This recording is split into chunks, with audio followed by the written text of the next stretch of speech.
महाकाय कोटिसूर्यसमप्रभा निर्विघ्नं कुरु मे देव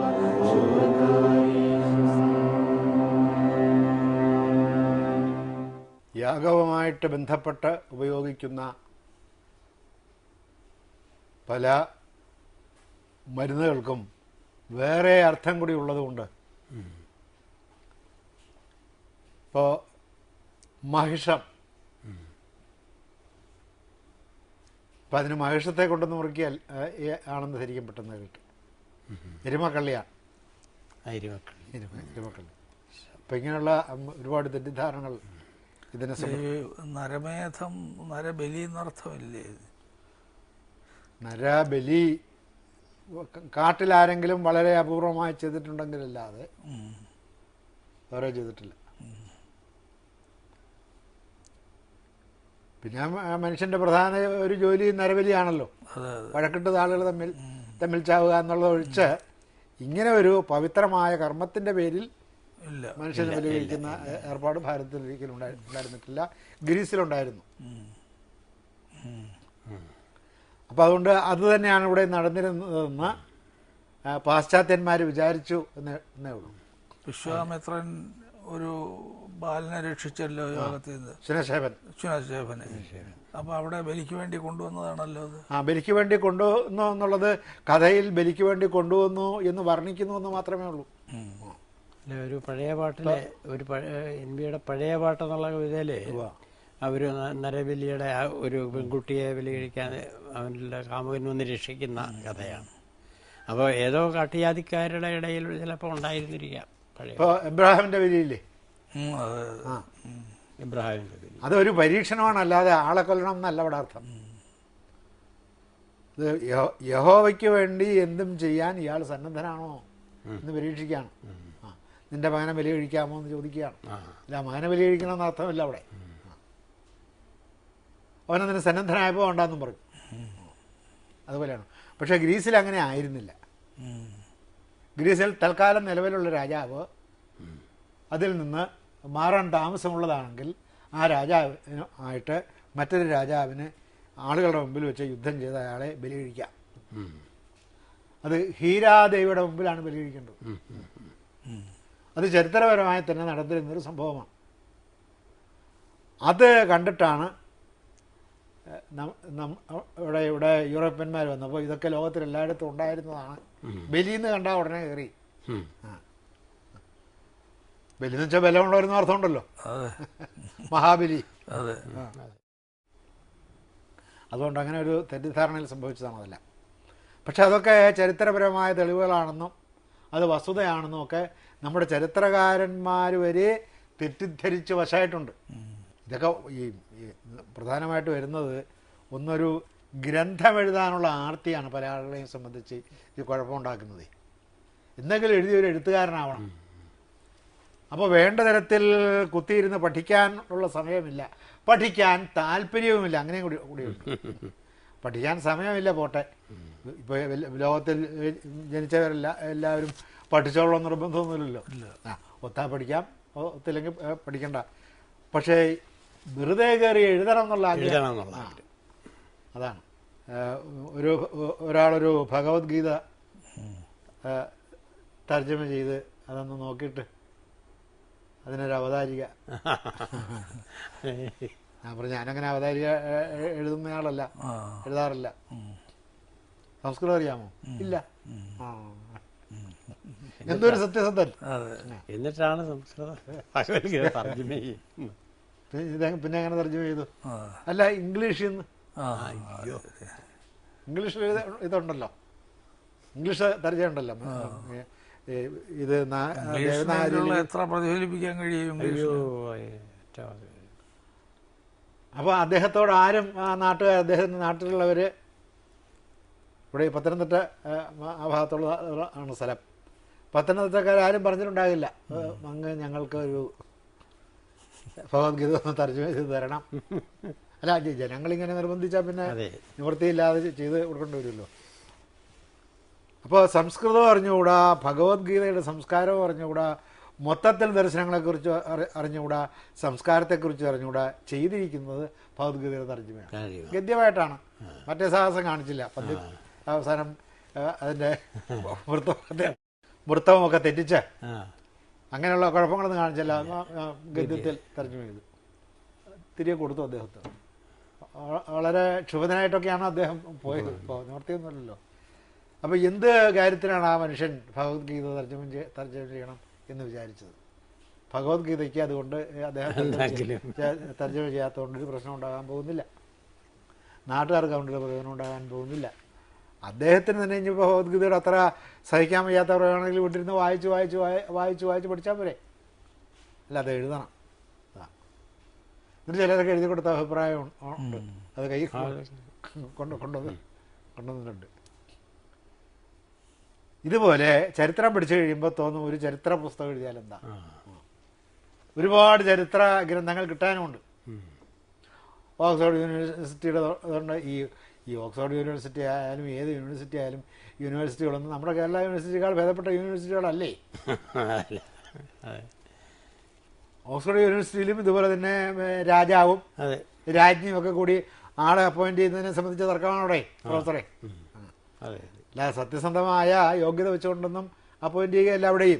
അവിടെയും എല്ലാ തരത്തിലുള്ള പക്ഷപാതങ്ങളുണ്ട്, രാഷ്ട്രീയമായ അപ്പോയിൻമെന്റ്സ് ഉണ്ട്.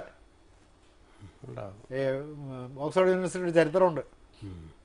അപ്പം അതൊന്നെടുത്ത് വായിച്ചു നോക്കുമ്പോൾ നമ്മൾ അത്ഭുതപ്പെട്ടു പോകും. അതൊക്കെ വെച്ച് നോക്കുന്നതിനേക്കാളൊക്കെ എത്രയോ സുന്ദരമായ യൂണിവേഴ്സിറ്റികളാണ് നമ്മുടെ ഈ കൊച്ചു കരാള ദേശത്തുള്ളത്. അത്രയും എവിടെയും വലിയൊക്കെ ഇവിടെ എന്താ ആണെങ്കിലും മിനിമം ക്വാളിഫിക്കേഷനെങ്കിലും ഇല്ലാത്ത ഒരാളെ അപ്പോയിന്റ് ചെയ്യില്ലല്ലോ. അപ്പം അല്ലാതെ യൂണിവേഴ്സിറ്റികൾക്കൊന്നും വലിയ മെച്ചമൊന്നുമില്ല.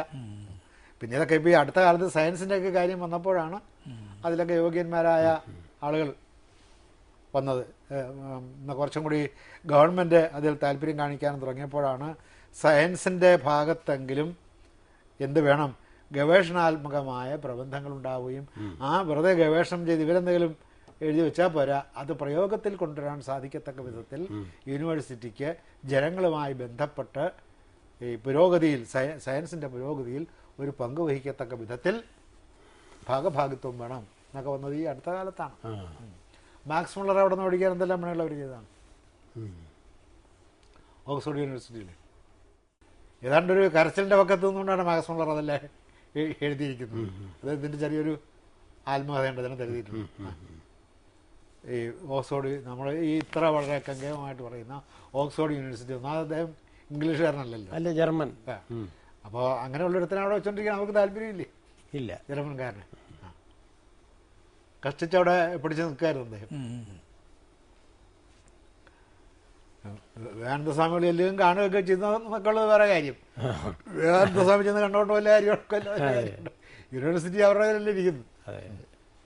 അപ്പം ഇത് ഈ പഠിക്കാതെ കാര്യങ്ങൾ എഴുതുക, പഠിക്കാതെ കാര്യങ്ങൾ പറയുക, ചിന്തിക്കാതെ കാര്യങ്ങൾ അവതരിപ്പിക്കുക, ഈ എഴുത്തുകാരൻ്റെ ലക്ഷ്യം എന്താണെന്ന് മനസ്സിലാക്കാതെ അതിനെക്കുറിച്ച് നിരൂപണങ്ങൾ എഴുതുക. ഒരേ സമയത്ത് തന്നെ ആശാൻ്റെത് ബൗദ്ധദർശനമാണെന്നും പറയും, അദ്വൈതമാണെന്നും പറയാം, അദ്വൈതമാണെന്നും പറയും. ഇതൊക്കെ തമ്മിൽ എങ്ങനെ പൊരുത്തപ്പെടും? ബൗദ്ധദർശനത്തിൻ്റെ സ്വാധീനം ആശാനിൽ എന്നൊക്കെ പറഞ്ഞ് എത്രയാണ് ലേഖനങ്ങൾ എഴുതിക്കൂട്ടിയിരിക്കുന്നത്. ബൗദ്ധദർശനം അദ്വൈതദർശനം വളരെ സാമ്യമുണ്ട്. സാമ്യം അത് രണ്ടിനും കൊട്ടേഷനും ഉണ്ട്. അതെ അതെ, കൊട്ടേഷനൊക്കെ ഉണ്ട്. കൊട്ടേഷൻ ഉണ്ട്.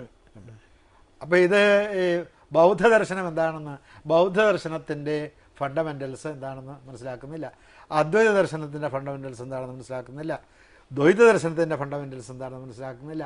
ഇതൊക്കെ അറിയാമെന്ന് ധരിക്കുകയാണ്. എന്തു ചെയ്യും? അപ്പോൾ ഈ വ്യാജ ഡോക്ടർമാർ ചെയ്യുന്നതിനേക്കാളും, കാരണം വ്യാജ ഡോക്ടറെ നമുക്ക് ഒഴിവാക്കാമല്ലോ, ഇത് ഒഴിവാക്കാൻ ഒക്കില്ലേ? പഠിക്കുന്ന കുട്ടികൾക്ക് ഇതെങ്ങനെ ഒഴിവാക്കാൻ പറ്റും? എന്നിട്ട് ഇത് മനസ്സിലാക്കിക്കൊണ്ടാണ് ഇവർ പിന്നീട് ഈ വിദ്യാഭ്യാസ രംഗത്തേക്ക് ഇറങ്ങുന്നത്. വിശിഷ്ടാദ്വൈതം എന്താണ്, ദ്വൈതാദ്വൈതം എന്താണ്, നിംബാർക്കൻ്റെ കോൺട്രിബ്യൂഷൻ എന്താണ്, ഇതൊന്നുമില്ലാതെ വള്ളത്തോളിൻ്റെ ദർശനത്തെക്കുറിച്ചും ആശാന്റെ ദർശനത്തെക്കുറിച്ചും ഉള്ളൂരിൻ്റെ ദർശനത്തെക്കുറിച്ചും ഒക്കെ എഴുതി അങ്ങ് വിടുകയാണ്. ആശാന്റെ കുറിച്ചാണ് കൂടുതൽ കൂടുതൽ വന്നിട്ടുള്ളത്. അത് എന്തുകൊണ്ടാണ് അങ്ങനെ സംഭവിക്കുന്നത് എന്ന് മനസ്സിലാക്കാനും സാധിക്കുന്നില്ല. കാരണം ഇതെല്ലാം ഇതിനെക്കുറിച്ചെല്ലാം കൃത്യമായ ഗ്രന്ഥങ്ങളുണ്ട്. അത് സംക്ഷേപിച്ച് കൊടുത്തിട്ടുണ്ട് പഠിച്ചിട്ട്. ഈ ബുദ്ധദർശനത്തിൻ്റെ ഫണ്ടമെൻ്റൽസ് 1, 2, 3, 4, 5 ഇങ്ങനെ കൊടുത്തിട്ടുണ്ട്. അദ്വൈതദർശനത്തിൻ്റെയും കൊടുത്തിട്ടുണ്ട്, സാഖ്യദർശനത്തിൻ്റെ കൊടുത്തിട്ടുണ്ട്. സാഖ്യദർശനവും സാഖ്യയോഗവും ഒന്നാണെന്ന് പറയത്തക്ക വിധത്തിൽ വിവരം കുറഞ്ഞവരാണ് ഭഗവത്ഗീതയ്ക്ക് വ്യാഖ്യാനം എഴുതിയിരിക്കുന്നതിൽ പലരും. ചില ഇംഗ്ലീഷ് പ്രൊഫസർമാരൊക്കെ വ്യാഖ്യാനം എഴുതിയിട്ടുണ്ട്. ഇംഗ്ലീഷിന് തെറ്റ് വരില്ല, ഇംഗ്ലീഷ് പ്രൊഫസർ ആയതുകൊണ്ട്. ചിലരുടെ കാര്യത്തിൽ അത് നിവർത്തിയില്ല. അപ്പോൾ ഇത് ആളുകൾ പഠിക്കാതെ വെറുതെ ഒരു അഭിപ്രായം, ഇത് തനിയെ മനസ്സിലാകും എന്നാണ് വിചാരിക്കുന്നത്. ഇപ്പം കാന്റിൻ്റെ ഫിലോസഫി എന്തിനാ വെറുതെ ഒരുത്തം കരുത് തനിക്ക് വായിച്ചാൽ മനസ്സിലാകുന്നതെന്ന് ധരിക്കുന്നത് എന്തിനാണ്? ഇത്രയും വായിച്ചാൽ മനസ്സിലാകില്ലാത്തൊരു സാധനം ലോകത്ത് Immanuel Kant, the critique of pure reason.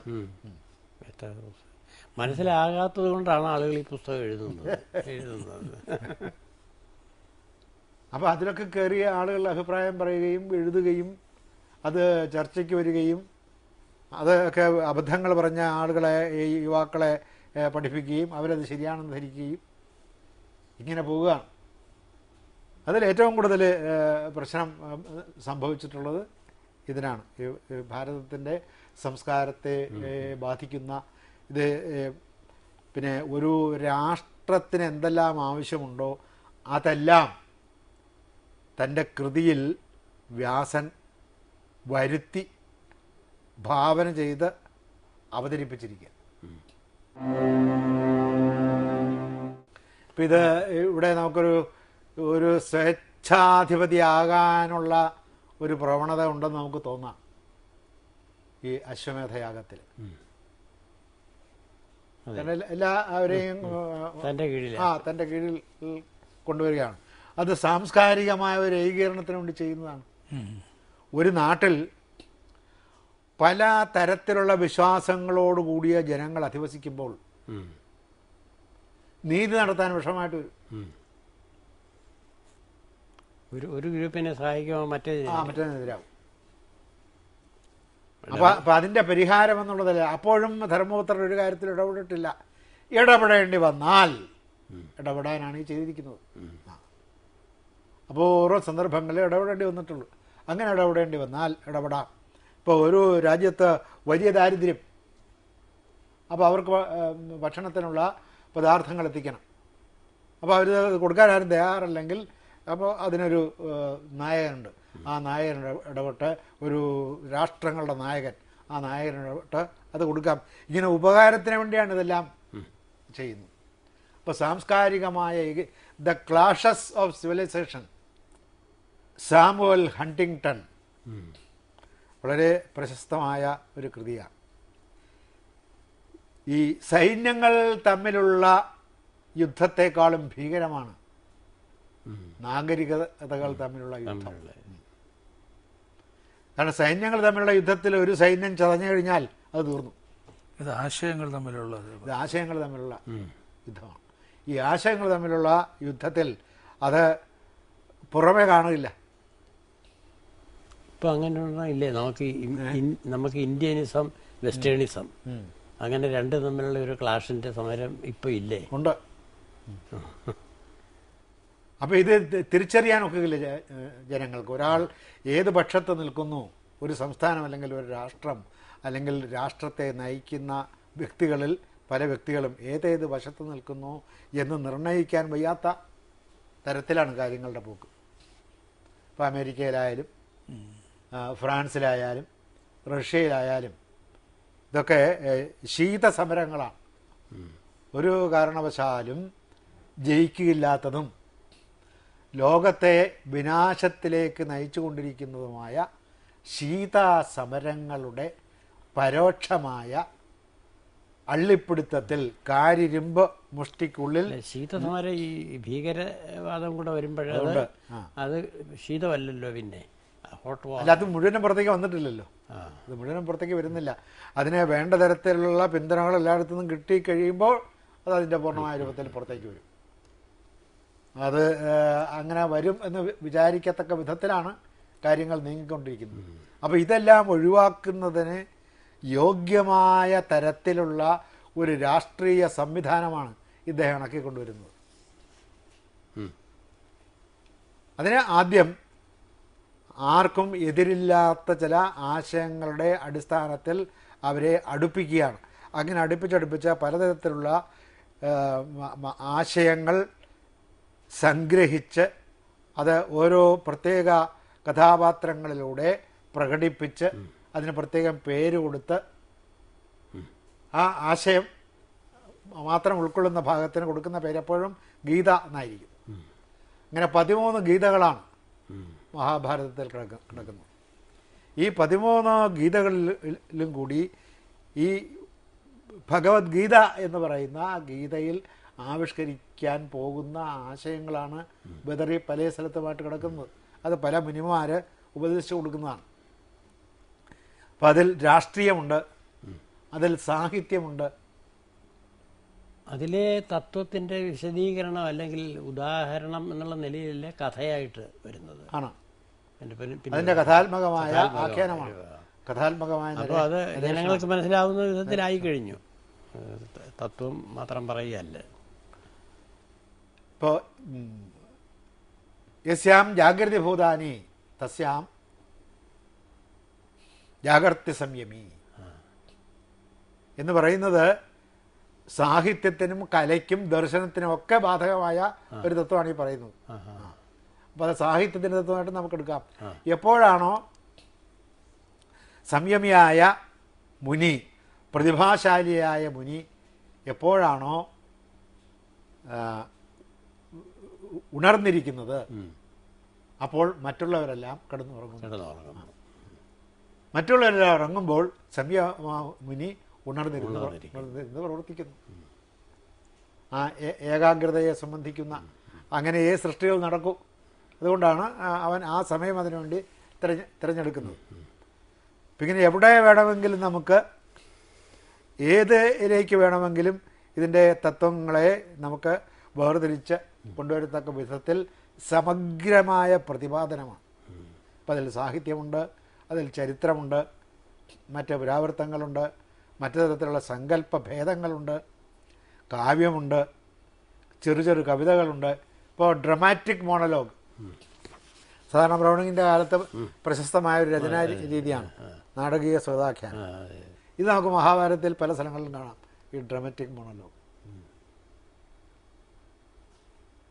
ഇവർ മടുത്തെങ്ങാനും വെള്ളമുണ്ടോ എന്നറിയുന്നതിന് വേണ്ടി ഭീമനെ പറഞ്ഞു വിടും. നദിയും അതുപോലെ ജലാശയങ്ങളും തടാകങ്ങളും ഒന്നും കാണുന്നില്ല. അപ്പോൾ ഭീമൻ പോയി വെള്ളം അന്വേഷിച്ച്. അപ്പോൾ ഇവരൊക്കെ ഒരു വലിയ തണൽ മരത്തിൻ്റെ താഴെ ഇരിക്കുക. അപ്പോൾ ഭീമനാണിത് പറഞ്ഞത്. ഈ വലിയ മരത്തിൻ്റെ മുകളിൽ കയറി ഇരുന്നുകൊണ്ട് നോക്കി. അപ്പോൾ ഒരു പ്രത്യേക ഭാഗത്ത് എല്ലായിടത്തും ഉള്ളതിനേക്കാളും വലിയ പച്ച നിറം. അപ്പം അങ്ങനെയാണെങ്കിൽ അത് ജലാശയത്തിൻ്റെ പക്കത്ത് നിൽക്കുന്ന മരങ്ങളായിരിക്കും എന്ന് തീരുമാനിച്ചിട്ടാണ് ഇങ്ങനെ പച്ച നിറം കാണുന്നു, കൂടുതൽ പച്ചപ്പ് കാണുന്നു, അതുകൊണ്ട് അവിടെ പോയി ഞാൻ നോക്കാമെന്ന് പറഞ്ഞിട്ടാണ് അദ്ദേഹം പോകുന്നത്. പിന്നെ അദ്ദേഹം പോയി വരുന്നില്ല. പിന്നെ അത് അർജുനൻ രക്ഷാപ്രശ്നം അർജുനൻ പോയി വരുന്നില്ല, നകുലൻ പോയി വരുന്നില്ല, സഹദേവൻ പോയി വരുന്നില്ല. എല്ലാവരും വെള്ളം കുടിച്ചിട്ട് അവിടെ തന്നെ അങ്ങ് വീണു. പിന്നെ ധർമ്മപുത്രർ സ്വയം ഇറങ്ങി നടക്കുന്നതാണ്. അപ്പോഴുള്ള വിചാരമാണ്. ഒരു 2 പേജിൽ കൂടുതലില്ല. അതിമനോഹരമായ ഇവർക്ക് എന്ത് സംഭവിച്ചിരിക്കും എന്നുള്ളതിങ്ങനെ മാറി മാറി അദ്ദേഹം ചിന്തിച്ചുകൊണ്ട് പോകുന്നു. ആരോടും പറയുന്നുമില്ല. എന്നാൽ വളരെ സാന്ദ്രമായ വികാരധാരയാണ്.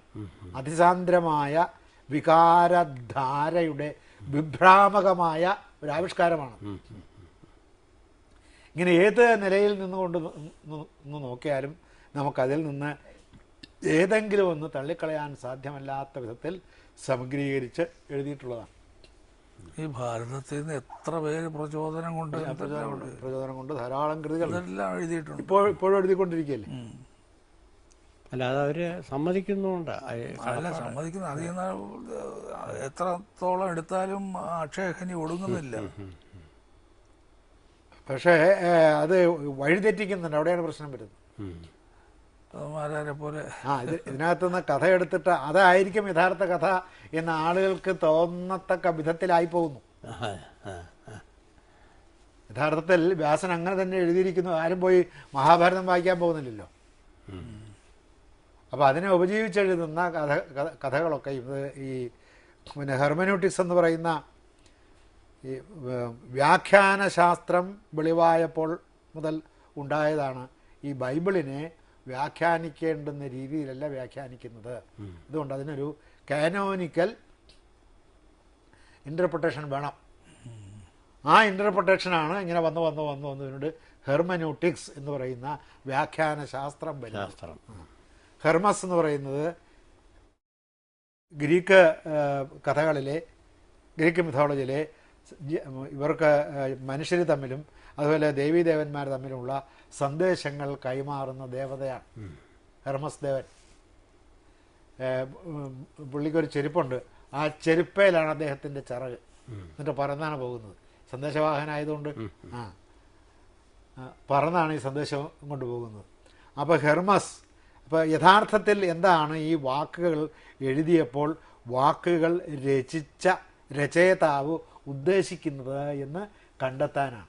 ഇപ്പോൾ യഥാർത്ഥത്തിലുള്ള ബൈബിളിൽ പ്രവാചകന്മാർ അത് പറഞ്ഞപ്പോൾ അവരുദ്ദേശിച്ച യഥാർത്ഥമായ ആശയം എന്താണ്, കാലപ്പഴക്കം കൊണ്ട് അതിന് മാറ്റം വന്നപ്പോൾ ആ മാറ്റം മറ്റു പലതിനെയും ബാധിച്ചതുകൊണ്ട് യഥാർത്ഥത്തിൽ അവർ പറഞ്ഞത് എന്ത് എന്ന് കണ്ടുപിടിക്കാനുള്ള വ്യാഖ്യാനത്തിൻ്റെ രീതിക്കാണ് ഈ കാനോനിക്കൽ.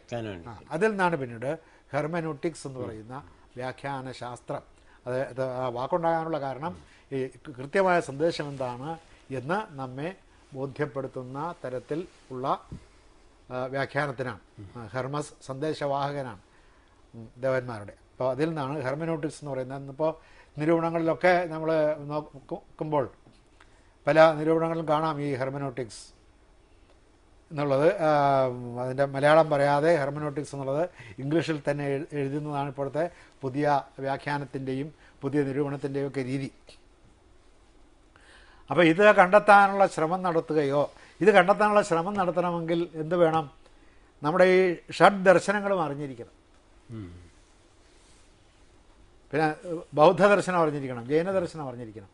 ഇതെല്ലാം അറിഞ്ഞിട്ട് മഹാഭാരതം പഠിക്കുമ്പോൾ വളരെ വ്യത്യസ്തമായ ഒരു ലോകത്തിൻ്റെ അസ്തമിക്കാത്ത പ്രകാശധ്വരണിയുടെ കണ്ണഞ്ചിപ്പിക്കുന്ന അർത്ഥബാഹുല്യം നമുക്കതിൽ നിന്ന് ലബ്ധമാകും. അതിന് പകരമാണ് ഈ പാശ്ചാത്യന്മാർ വന്ന് പറഞ്ഞത് അങ്ങനെ തന്നെ ആവർത്തിച്ച് പറയുകയും അവരുടെ നാട്ടിലുണ്ടായിരുന്ന ഇപ്പോൾ ഈ യൂക്ലിഡില്ലേ, യൂക്ലിഡിനെ സംബന്ധിക്കുന്നത് ഒരു യൂക്ലിഡ് എന്നൊരാളില്ലായിരുന്നു എന്നാണ്. ജോമെട്രി അങ്ങനെ ഒരാളില്ലായിരുന്നു. അത് 10 ഗണിതശാസ്ത്രജ്ഞന്മാർ കൂടി ചേർന്ന് ഉണ്ടാക്കിയതാണ്. എന്നിട്ട് അതിനവർ എല്ലാവരുടെയും കൂടി പേരിന് ഒരു തുല്യനാമം വെച്ച് യൂക്ലിഡ് എന്ന പേരിട്ടു എന്നാണ്. അപ്പോൾ ഇതൊക്കെ മനസ്സിലാക്കിക്കൊണ്ടാണ് അവരിങ്ങോട്ട് വരുന്നത്. അപ്പോഴാണ് ഇവിടെ ഒരാളല്ല, ഒരു ആന എടുത്താൽ പോലും പൊങ്ങില്ലാത്ത തരത്തിലുള്ളൊരു ഗ്രന്ഥം ഇവിടെ കിടക്കുന്നത്. അപ്പോൾ അവരെന്ത് വിചാരിക്കും? ഇത് കുറേ ആളുകൾ, കുറേ മുനിമാർ ചേർന്ന് അതാത് കാലത്ത് കുറേ മുനിമാർ ചേർന്ന് ഇതാണ്. അതുകൊണ്ടാണ് ഇത് തമ്മിൽ ഒരു പൊരുത്തമില്ലാത്തത് എന്ന് അവർക്ക് തോന്നും. എല്ലാം പരസ്പര വിരുദ്ധമായ കാര്യങ്ങളാണ് പറഞ്ഞിരിക്കുന്നത് എന്നാണ് അവരുടെ ധാരണ. കാരണം ഇന്നത്തെ ചാർവാക ദർശനമുണ്ട്. ചാർവാക ദർശനം ചാർവാക മതത്തിൽ വിശ്വസിക്കുന്ന ആൾ പ്രകടിപ്പിക്കുന്നതാണ്, മഹാഭാരതത്തിൻ്റെ വകയല്ല. അതുപോലെ മനസ്സിലാക്കാതെയാണ് പറയുന്നത്. മഹാഭാരതത്തിൽ വ്യാസൻ എഴുതിയിരിക്കുന്നതല്ല. അന്ന് ചാർവാക ദർശനമുണ്ട്, ചാർവാകന്മാരുണ്ട്, അവർ വന്ന് കയറി കിടന്ന് തകർക്കുന്നതാണ്. അപ്പോൾ അത് പറഞ്ഞിട്ടുണ്ട്. അപ്പോൾ അതിനുള്ള മറുപടിയുണ്ട്. അപ്പോൾ വ്യാസൻ്റെ ഏതാണെന്നുള്ളതിന് എന്ത് ചെയ്യണം? ഒന്നുകിൽ വിതുരവാക്യം നോക്കണം, വിതുരഹിതവാക്യം, അല്ലെങ്കിൽ ഭഗവത്ഗീത നോക്കണം. അപ്പോഴാണ് വ്യാസൻ്റെ ദർശനം എന്താണെന്ന് മനസ്സിലാകുന്നത്. ഇതിനകത്ത് വേറെ പല ദർശനങ്ങളെയും കുറിച്ച് പറഞ്ഞിട്ടുണ്ട്. ആ ദർശനങ്ങൾ എന്തുകൊണ്ട് അവ ദർശനങ്ങളല്ല എന്നും പറഞ്ഞിട്ടുണ്ട്. ചാർവാക ദർശനം എന്തുകൊണ്ട് ദർശനമല്ല? കാരണം ചാർവാക ദർശനത്തിന്മേൽ ഒരു രാഷ്ട്രത്തിന് നിലനിൽപ്പില്ല. അതാണ് കാരണം. ചാർവാക ദർശനത്തെ അടിസ്ഥാനപ്പെടുത്തി ഒരു ജനത നിലനിൽക്കില്ല. കാരണം ജനങ്ങൾക്ക് ചില വിശ്വാസങ്ങൾ വേണം, ജനങ്ങൾക്ക് ഈശ്വര വിശ്വാസം വേണം, അവർക്ക് ചില പിടിവള്ളികൾ വേണം. അത് ഇതിലില്ല. ഒരു ദർശനത്തെയും കുറ്റം പറയാതെയാണ് എല്ലാ ദർശനങ്ങളെയും അവതരിപ്പിച്ചിട്ട് ആ ഓരോ ദർശനത്തിൻ്റെയും ദോഷം എന്താണെന്ന് പറഞ്ഞ് വ്യാസൻ പുരോഗമിക്കുന്നു മഹാഭാരതത്തിൽ. അതുപോലെ സാഖ്യദർശനത്തിൽ നിന്ന് ഒന്നും ഇതിലേക്ക് സ്വീകരിച്ചിട്ടില്ല. നമ്മുടെ ഭഗവത്ഗീതയിലേക്ക് സ്വീകരിക്കാൻ സാധ്യമല്ല. എന്താണെന്ന് വെച്ചാൽ അടിസ്ഥാനപരമായി ഒരേ ഒരു സത്യമേ ലോകത്തിലുള്ളൂ എന്ന് പ്രഖ്യാപിക്കുന്ന ദർശനമാണ് ഗീതാദർശനം. സാഖ്യൻ അങ്ങനെ പ്രഖ്യാപിക്കുന്നില്ല. സാഖ്യൻ ദ്വൈതത്തിൻ്റെ ആളാണ്. അപ്പോൾ ദ്വൈതത്തിൻ്റെ ആൾ എഴുതിയിരിക്കുന്ന കപിലൻ എഴുതിയിരിക്കുന്ന ദർശനത്തിൽ നിന്ന് അദ്വൈതത്തിലേക്ക് നേരെ വിപരീതമാണത്. അദ്വൈതത്തിലേക്ക് എന്ത് ആശയം എടുക്കാനാണ്? ഒരാശയം എടുക്കേണ്ട ആവശ്യമില്ല, എടുക്കുകയുമില്ല. ശങ്കരാചാര്യ നൽകുകയും ചെയ്തു. ഈ നമ്മുടെ യോഗശാസ്ത്രം ഉണ്ടല്ലോ പതഞ്ജലിയുടെ യോഗശാസ്ത്രം, ദർശനവും സാഖ്യദർശനവും ദർശനമേ അല്ല. കാരണം അതിന് ദർശനത്തിൻ്റെ ലക്ഷണങ്ങളൊന്നുമില്ല എന്ന് പറഞ്ഞിട്ടാണ് അദ്ദേഹം എതിർത്തിരിക്കുന്നത് ശങ്കരാചാര്യ വ്യാഖ്യാനത്തിൽ ഭഗവത്ഗീതയിൽ.